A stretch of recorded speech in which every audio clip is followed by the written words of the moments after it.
American tariff ഇന്ത്യയെ ബന്ധപ്പെട്ട് April 1 മുതൽ, അതായത് 2 ദിവസം മുമ്പ് അമേരിക്ക പ്രഖ്യാപിച്ചത് ലിബറേഷൻ ഡേ. നിങ്ങൾക്ക് ഓർമ്മയുണ്ടായിരിക്കും, പല വീഡിയോയും ഞാൻ ചെയ്തു അതുമായി ബന്ധപ്പെട്ട്. അത് യൂറോപ്പിനെ എങ്ങനെ ബാധിക്കും, ചൈനയെ എങ്ങനെ ബാധിക്കും, ഇന്ത്യ എങ്ങനെ ബാധിക്കും, ഇത് ഗ്ലോബൽ എക്കോണമിയെ എങ്ങനെ ബാധിക്കും. പലരും പല രീതിയിലുള്ള അഭിപ്രായങ്ങൾ പറഞ്ഞു.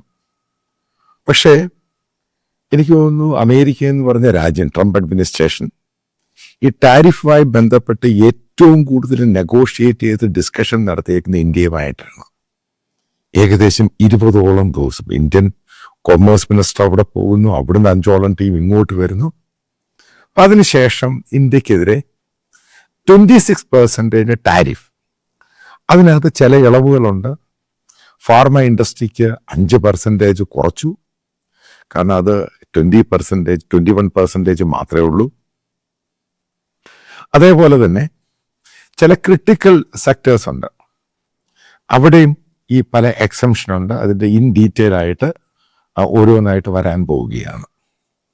പക്ഷേ ഈ 26% ടാരിഫ് എന്ന് പറയുന്നത് ഇപ്പോഴത്തെ വന്നിരിക്കുന്ന നിലവിലുണ്ടായിരിക്കുന്ന സംഭവം ഇന്ത്യയെ കാര്യമായിട്ട് ബാധിക്കത്തില്ല. അതിനു വേണ്ടി അമേരിക്ക സൂപ്പർ ഡൂപ്പർ ഗെയിം കളിച്ചേക്കുകയാണ്. ചൈനയുടെ മേളിൽ 32% കയറി അടിച്ചു. അപ്പം വിയറ്റ്നാമിന്റെ മുകളിൽ 41-42% ടാരിഫ് അടിച്ചു. അപ്പൊ എല്ലാവരും ആലോചിക്കും, വിയറ്റ്നാമിന്റെ മുകളിൽ എന്തോനാണ് ഈ 40-42% ടാരിഫ് അടിച്ചത്? ചോദ്യം പ്രസക്തമാണ്. ചൈനയും പ്രതീക്ഷിച്ചിട്ട് ഇത്രയും 32% അവരുടെ മേളിൽ ടാരിഫ് അടിക്കൂ. ഇവിടെയാണ് ട്രംപ് അഡ്മിനിസ്ട്രേഷൻ ഇന്ത്യക്ക് കംപ്ലീറ്റ് കവറിങ് തന്നിരിക്കുന്നത് ടാരിഫിന്. അപ്പൊ ഈ നിങ്ങൾക്കറിയാം, കോവിഡുമായി ബന്ധപ്പെട്ട് യൂറോപ്യൻ രാജ്യങ്ങളിലെ ഡീലിംഗ്, അമേരിക്കയുടെ ട്രേഡ് വാർ അഗേൻസ്റ്റ് ചൈന, ഇതിനകത്ത് ഒത്തിരി കമ്പനികൾ ഇന്ത്യയിലോട്ട് വന്നു, അഗ്രീഡ്. അതേപോലെ ഇന്ത്യയിലോട്ട് വന്ന അത്രയും തന്നെ അതിനേക്കാളും കൂടുതൽ കമ്പനികൾ വിയറ്റ്നാമിൽ പോയി. നമ്മൾ മനസ്സിലാക്കണം ഓരോ രീതി. അപ്പം വിയറ്റ്നാമിന് 40% അടിച്ചു കൊടുക്കുകയും ചൈനയ്ക്ക് 32 കൊടുക്കുകയും ഇന്ത്യക്ക് 26, ഫാർമ സെക്ടറിന് 5% എക്സെപ്ഷൻ തന്നു കഴിഞ്ഞപ്പോൾ മനസ്സിലാക്കേണ്ട സംഭവമുണ്ട്. ഈ പറയുന്ന കമ്പനികൾ ഇന്ത്യയിൽ നിന്നും ചൈനയിലോട്ടോ വിയറ്റ്നാമിലോട്ടോ പോകത്തില്ല.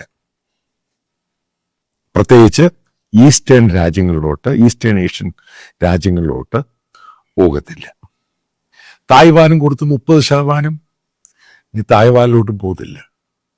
ആ ഗെയിം മനസ്സിലാക്കാൻ എൻ്റെ പ്ലാൻ എങ്ങനെയാണ്, അത് വളരെ കൃത്യമായിട്ട് കൊടുത്തിരിക്കുന്നതിൻ്റെ പ്ലാനാണ് ബേസിക് റീസൺ. അതായത് അവിടെ വിയറ്റ്നാമിൽ പോയ കമ്പനികൾ, പല കമ്പനികളും പോയിട്ടുണ്ട്, അവർ ഇന്ത്യയിലോട്ട് വരേണ്ടി വരും. ഒന്ന്, വീണ്ടും അത് ഇന്ത്യൻ എക്കോണമിക്ക് പോസിറ്റീവായിട്ടുള്ള എനർജി ഉണ്ടാകും. പക്ഷേ ഈ 26% ടാരിഫ് ഇന്ത്യയുടെ വളർച്ചയെ ബാധിക്കും. കാരണം അമേരിക്കൻ പ്രോഡക്റ്റിന് നമ്മൾ 52% ആണ് ഇപ്പോൾ പറഞ്ഞിരിക്കുന്നത്. നേരത്തെ ഇത് 120-113%, 100% മേളിലാണ് എല്ലാ ഉപയോഗത്തിൽപ്പെട്ട എല്ലാ സാധനങ്ങളും. അതുമായി ബന്ധപ്പെട്ട് ഗവൺമെന്റ് ഓഫ് ഇന്ത്യ അമേരിക്കയ്ക്ക് കൊടുത്തിരിക്കുന്ന ഉറപ്പ്, അതായത് 1 വർഷത്തിനുള്ളിൽ 52 എന്ന് പറയുന്ന അമേരിക്കൻ പ്രോഡക്റ്റിന്റെ ആ താരിഫ് അത് കുറച്ചു കൊണ്ടുവന്ന് 31-നും 32-നും ഇടയ്ക്ക്, അതായത് ആ രീതിയിലോടത്ത് കൊണ്ടുവന്ന് കൊടുക്കാം. അപ്പം അതിൻ്റെ പേരിൽ, കാരണം ഇന്ത്യ ഗവൺമെന്റ് പറഞ്ഞു പെട്ടെന്ന് അമേരിക്കൻ പ്രോഡക്റ്റിന് പെട്ടെന്ന് ടാരിഫ് കുറയ്ക്കുകയാണെങ്കിൽ ഇന്ത്യൻ കമ്പനികളെ ഡീപ്പായിട്ട് അത് ബാധിക്കും. ശരിക്കും അകത്തോട്ട് പല കമ്പനികളും നിന്ന് പോകാം. കാരണം ഇവിടെ മാനുഫാക്ചർ ചെയ്യുന്ന പല സാധനങ്ങളുണ്ട്. അതിന് പെട്ടെന്നൊരു ഭയങ്കര ഷോക്ക് കൊടുത്തു കഴിഞ്ഞാൽ പെട്ടെന്ന് ഈ കമ്പനികളെല്ലാം വെപ്രാളത്തിലായിപ്പോകും. കാരണം ഇന്ത്യയുടെ ഫാമിംഗ് സെക്ടറുണ്ട്, മാനുഫാക്ചറിങ് സെക്ടറുണ്ട്, പല സെക്ടേഴ്സ് ഉണ്ട്. അതുകൊണ്ട് അതിനൊരു സമയം വേണം. ഗ്രാജുവൽ പ്രോസസ്സിൽ അത് മാറ്റിത്തരാം, അത് പെർമനൻ്റ് ആയിട്ട് അത് മാറ്റിത്തരാം. ആ ഒരു ട്രേഡ് റിലേഷൻഷിപ്പ് ആയിരിക്കും ഇന്ത്യ അമേരിക്കയും ഇൻ ഫ്യൂച്ചറിൽ ഉണ്ടാകാൻ പോകുന്നത്. അതായത് മനസ്സിലാക്കുക, അമേരിക്കൻ പല കാറുകളും നമ്മൾ ഇന്ത്യയിൽ മേടിക്കുന്ന 25-30 ലക്ഷം രൂപയ്ക്ക് വളരെ SUV മേടിക്കുന്ന സംഭവങ്ങൾ അതേ വിലയ്ക്ക് തന്നെ അമേരിക്കൻ കാറുകൾ ഇന്ത്യയിൽ കിട്ടാനുള്ള പോസിബിലിറ്റി ഈ 52% 1 വർഷം കഴിയുമ്പോൾ ഇന്ത്യയിൽ ട്രാക്കാൻ പോവുകയാണ്. അതേപോലെ തന്നെ അമേരിക്കൻ വിസ്കി അങ്ങനെയുള്ള സാധനങ്ങളും അതും ഇന്ത്യയിൽ അതിൻ്റെതായ വില കുറയും. അതാണ് ഒരു വർഷം കഴിഞ്ഞ് അതേപോലെ തന്നെ ഈ 52% ടാരിഫ് അമേരിക്കൻ പ്രോഡക്റ്റിന് വരുമ്പോൾ തന്നെ നമ്മൾ മനസ്സിലാക്കണം, വരാൻ പോകുന്ന സമയങ്ങളിൽ, അതായത് ഒരു 1.5 മാസം കഴിയുമ്പോൾ അമേരിക്കൻ പ്രോഡക്റ്റ് ഇന്ത്യൻ അർബൻ സിറ്റികളിൽ സുലഭമായിട്ട് ലഭിക്കാൻ തുടങ്ങും. പക്ഷേ അല്പം വില കൂടുതലായിരിക്കും. അത് ഗ്രാജുവൽ പ്രോസസ്സിൽ ഒരു വർഷം കഴിയുമ്പോൾ മാറ്റുമെന്നാണ് ഗവൺമെൻറ് ഓഫ് ഇന്ത്യ അമേരിക്കൻ ഉദ്യോഗസ്ഥന്മാർ കൊടുത്തിരിക്കുന്ന ഉറപ്പ്. പിന്നെ നമുക്ക് ഇനി നോക്കാം ഇന്ത്യയുടെ ഏതൊക്കെ സെക്ടറിനെയും പല സെക്ടറിനെയാണ് ഇത് കാര്യമായിട്ട്. ടെക്സ്റ്റൈൽ സെക്ടറിനെ ഇത് വലിയ രീതിയിൽ ബാധിക്കത്തില്ല.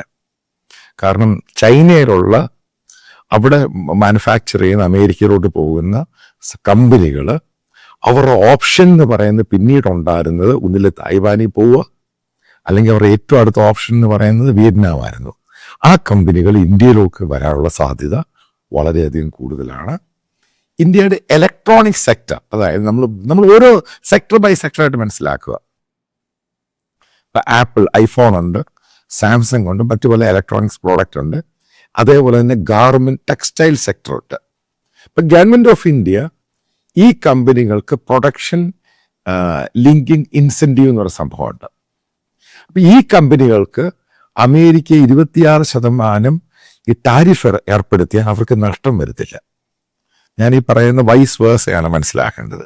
കാരണം ഈ കമ്പനികൾക്ക് ഗവൺമെൻറ് ഓഫ് ഇന്ത്യ അങ്ങോട്ട് പണം കൊടുക്കുന്നുണ്ട് ഇന്ത്യയിൽ തൊഴിലവസരം സൃഷ്ടിക്കാൻ വേണ്ടി. അതുകൊണ്ട് ഈ കമ്പനികളുടെ അവരെ വലുതായിട്ട് ഇത് കയറി ബാധിക്കത്തില്ല.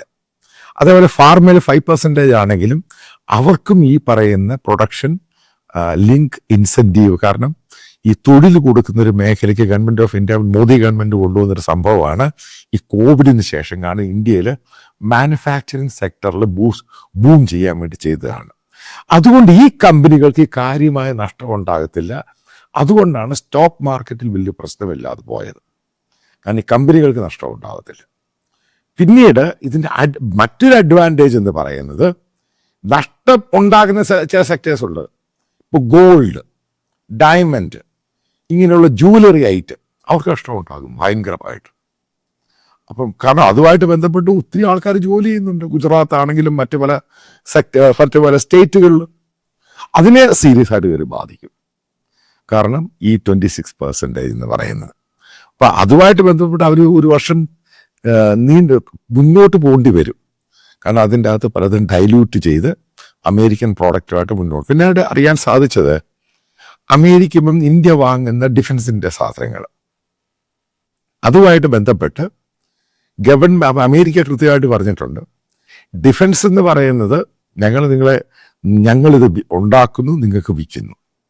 അത് ഇന്ത്യയുടെയും കൂടെ ഡിമാൻഡാണ്. കാരണം റഷ്യൻ എക്യുപ്മെൻസും വെപ്പൺസും നമുക്ക് റിലയബിൾ അല്ല. അപ്പം അതും ഇതും കൂടെ ഒരുമിച്ച് കൊണ്ടുപോകാനുള്ള ബുദ്ധിമുട്ടുണ്ടെന്ന് അമേരിക്ക അറിയിച്ചു എന്നാണ് അറിയാൻ സാധിക്കുന്നത്. അപ്പം അത് സെപ്പറേറ്റ് ആയിട്ട് പോകണം. അത് ഇന്ത്യയുടെ സെക്യൂരിറ്റിക്ക് ആവശ്യത്തിന് വാങ്ങുന്നതാണ്. ആ രീതിയിൽ അമേരിക്ക അത് സഹായിക്കും. അതും ഇതിനെയും കൊണ്ട് ട്രേഡുമായിട്ട് ബന്ധപ്പെട്ട് രീതിയിൽ പോകേണ്ട ആവശ്യമില്ല. അമേരിക്കൻ പല ഡിഫൻസിൻ്റെ മാനുഫാക്ചേഴ്സ്, അപ്പോൾ അവർക്ക് ഇന്ത്യയിൽ പലതും പ്രൊഡക്ഷനുമായിട്ട് ബന്ധപ്പെട്ട് പ്രൈവറ്റ് പ്ലെയേഴ്സിന് കൊടുക്കാൻ അവർക്ക് താല്പര്യമുണ്ട്. ഇതൊക്കെയാണ് ഈ ചർച്ചകളിലുണ്ടായ മാറ്റം. കാരണം ബോംബും അത് ഇതും അവർക്ക് ഇന്ത്യയിൽ പല പ്രൈവറ്റ് പ്ലെയേഴ്സ് ഇപ്പം മാനുഫാക്ചർ ചെയ്യുന്നുണ്ട്. അപ്പോൾ ടെക്നോളജി കൊടുത്ത് ഇന്ത്യയിൽ ഇതേപോലുള്ള സാധനങ്ങൾ ഉണ്ടാക്കിയിട്ട് സേഫായിട്ട് പോകുക, ആവശ്യമുള്ളപ്പോൾ യൂസ് ചെയ്യുക, ഒരു വെയർ ഹൗസ് പോലെ ഉണ്ടാക്കിയെടുക്കുക. അതിനും അവർക്ക് താല്പര്യം കൂടുതലാണ്. കാരണം ഇന്ത്യയിൽ അത് ഉണ്ടാക്കുമ്പോൾ അതിന് ചിലവ് കുറവായിരിക്കും. അപ്പോൾ പല സെക്ടറിലും പല സെഗ്മെന്റിലുമാണ് ഈ ഡിസ്കഷൻ ഉണ്ടായിരിക്കുന്നത്. ഇപ്പം ഈ പറയുന്ന ലിബറേഷൻ ഡേ, അതിലെ ടാരിഫ് നോക്കുവാണെങ്കിൽ ലോകത്തിൽ ഏറ്റവും കൂടുതൽ കോളടിച്ച രാജ്യം ഇന്ത്യയാണ്. പക്ഷേ അത് പെട്ടെന്ന് ഇന്ത്യയുടെ ഈ വരാൻ പോകുന്ന അടുത്ത ക്വാർട്ടറിൽ അതിനെ ഇത് കയറി ബാധിക്കും.